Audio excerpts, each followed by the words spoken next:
Welcome back to Justuno's video tutorial series, and if you're watching this video, it's because you want to build a design based off of one of Justuno's templates.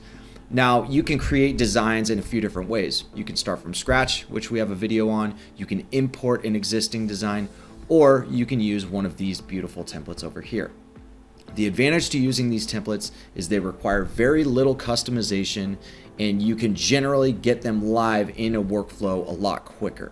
So what we'll do today is we'll take a look at an image discount email pop-up, and we will customize three different things. We will customize the image on the left, we'll customize the fonts, and we'll add a discount code. By that time, your pop-up should be ready to be published on your site. So let's get started. Let's use this design and jump right into the design studio. First thing we're gonna do, let's change this image. Now keep in mind that images are apparent on all of your frames. So you might have email opt-in frame, SMS opt-in frame, and success frames. I will show you today how to do this on your first frame and check all the different viewports for responsiveness. So let's get started. Let's double click this image like so. I will find an image that I want to use, and in this case, let's just use this. Great. Now you notice that the sizing is different. The size of the image as dictated in the file is smaller than the template image, which is fine. All you have to do is go in and you can increase the size or the height of this image. Now, a note about how the layers are set up. You have an image layer that is within a container. This container is set to 100% width, so it splits the width of the canvas with the content. So what we can do is we can take our container and we could set it to overflow hidden, and I can essentially make this image as big as I want, and it'll fill out the space and it'll crop the image where necessary. So I can make this 500. It'll increase the size of this pop-up right now because this is set to auto, but let's just say I want the height to be 500 pixels. And now my image will, if I make it 700, it'll be cropped. So that's the advantage of putting this image within its own, what we might call an image wrapper. Okay, so for now, I'm gonna go back to my canvas being auto because that'll be great for responsive design. I'll bring this back down to 400. Great, I like the look of that. So now we've customized the image. Second thing is it's not fitting the width. So let's change this width to 100%. See how it's cropping off the bottom of the picture? You can change that here. You can set your image to cover or contain, which is the fill type. You can set it to show in the center, left, right, whatever you choose to. Bottom, let's stick with center for now. And that's our image. So now let's look at this in each of the different viewports. Now, tablet, great. Mobile landscape, oops, there's a different image in there.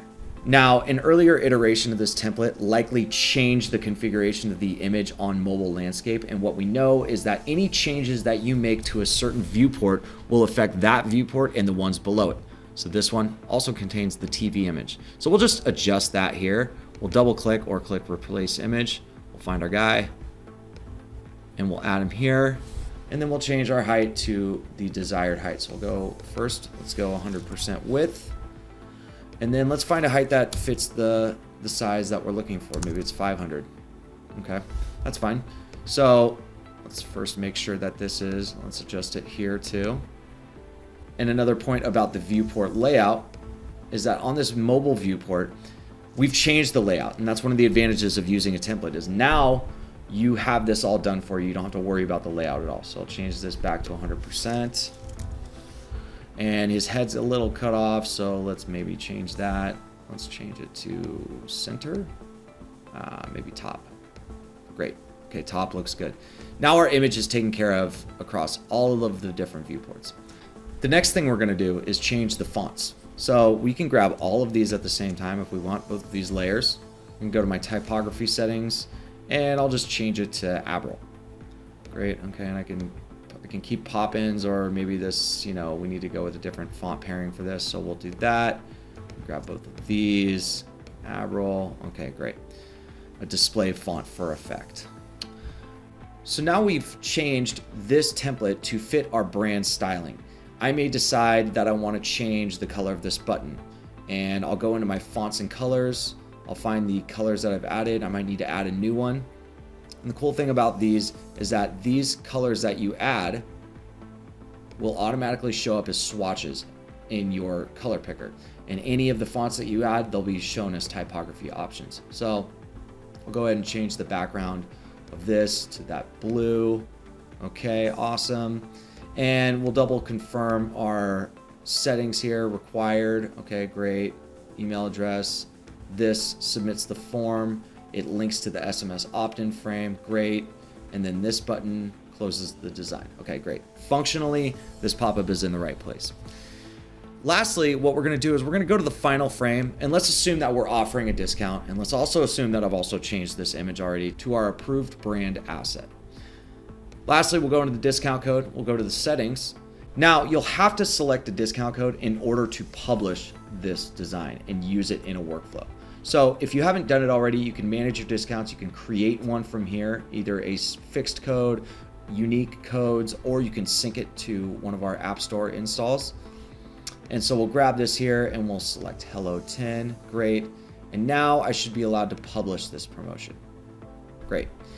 After you've published it, you are now ready to take your promotion into a workflow and launch it to your website. So let's go to my new workflow here.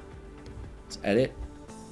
And I will find this design and let's go ahead and replace it with this design. We can sync to app from here. We can add if-then branches based on how users engage with this design, and you can build out your workflow to fit any of your business's needs.